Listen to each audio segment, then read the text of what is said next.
নুসরাত, প্রশ্ন রেখে বিরতিতে গিয়েছিলাম। এই যে ডিবি অফিসে গিয়েছেন, বাংলাদেশের সম্ভবত সবচেয়ে বেশি আলোচিত কিংবা সমালোচিত যিনি ডিবি প্রধান ছিলেন, তার সাথে আপনাদের একই টেবিলে বসে খাওয়ার ছবি আমরা সবাই দেখেছি, কিন্তু এর পেছনে নিশ্চয়ই গল্পটা একটু অন্যরকম ছিল। সেই গল্পটা একটু জানতে চাই।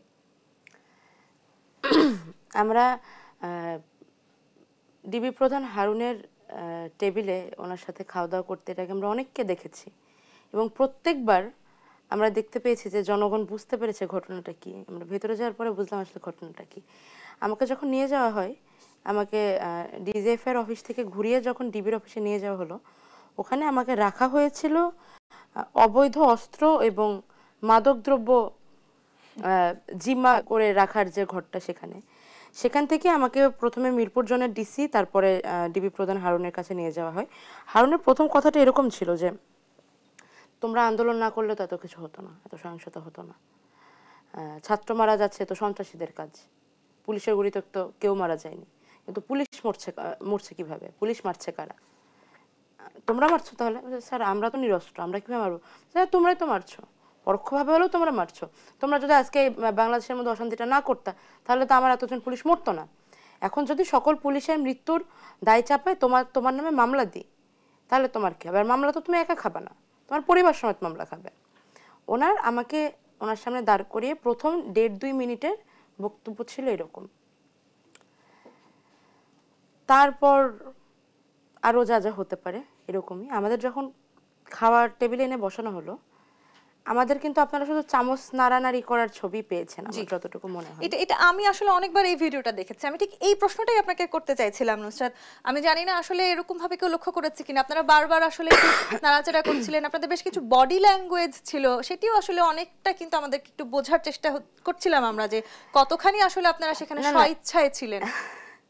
দেখুন, আমরা যদি ওখানে স্বইচ্ছাতেই থাকতাম, তাহলে ওখান থেকে বের হওয়ার জন্য আমাদের 32 ঘন্টার বেশি সময় অনশনে থাকা লাগতো না। জি।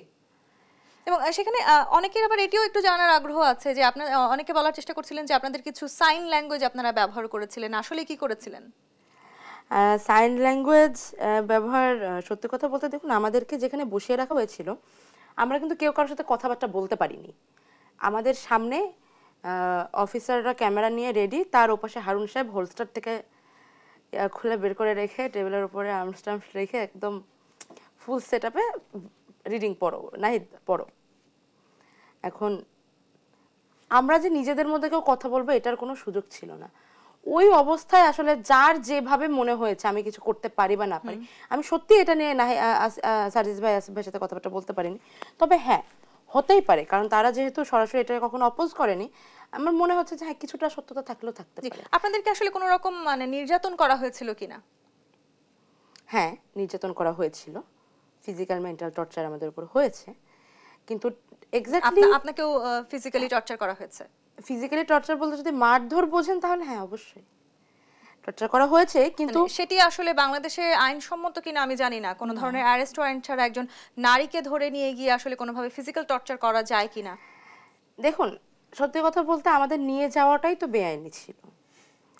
আমার ভাই এখানে আছেন, আক্তার ভাই, উনি আইনের ছাত্র, বলতে পারবেন যে হেফাজতে নেয়া বলে কিছু আসলেও আছে কিনা আমি জানি, আমার জানা মতে নেই, আছে কিনা ভাই বলতে পারবে। তো আমার তো মনে হয় যে আমাদের নিয়ে যাওয়াটাই বেআইনি ছিল। তো বেআইনিভাবে তুলে নিয়ে যাওয়ার পর আইনি কিছু আমাদের সাথে হবে আমরা এটা আশাও করিনি। আর তারপর তবে এটা আমি স্বীকার করতে বাধ্য যে আমাদের সাথে যা হয়েছে তার তুলনায় অনেক বেশি কিছু বাইরে যারা ছিল তাদের সাথে হয়েছে। আর বের হয়ে আসার মানে পর আমরা 6 জনে এই ডিসিশনটা নিয়েছিলাম যে আমাদের সাথে এক্স্যাক্টলি কি হয়েছে, যতদিন না দেশ সংস্কার হচ্ছে, যতদিন না এই কথাগুলো শোনার জন্য দেশের মানুষ তৈরি হচ্ছে, আমরা এগুলো বলবো না। এই মুহূর্তে এর থেকে অনেক গুরুত্বপূর্ণ জিনিস রয়েছে। 2, আমাদের থেকে দেশের মানুষের কষ্টটা অনেক বেশি। আমরা আসলে চাচ্ছি না এই মুহূর্তে নিজেদেরকে নিপীড়িত প্রমাণ করতে, আমরা অবশ্যই, কিন্তু দেশের মানুষের তুলনায় কিছুই না।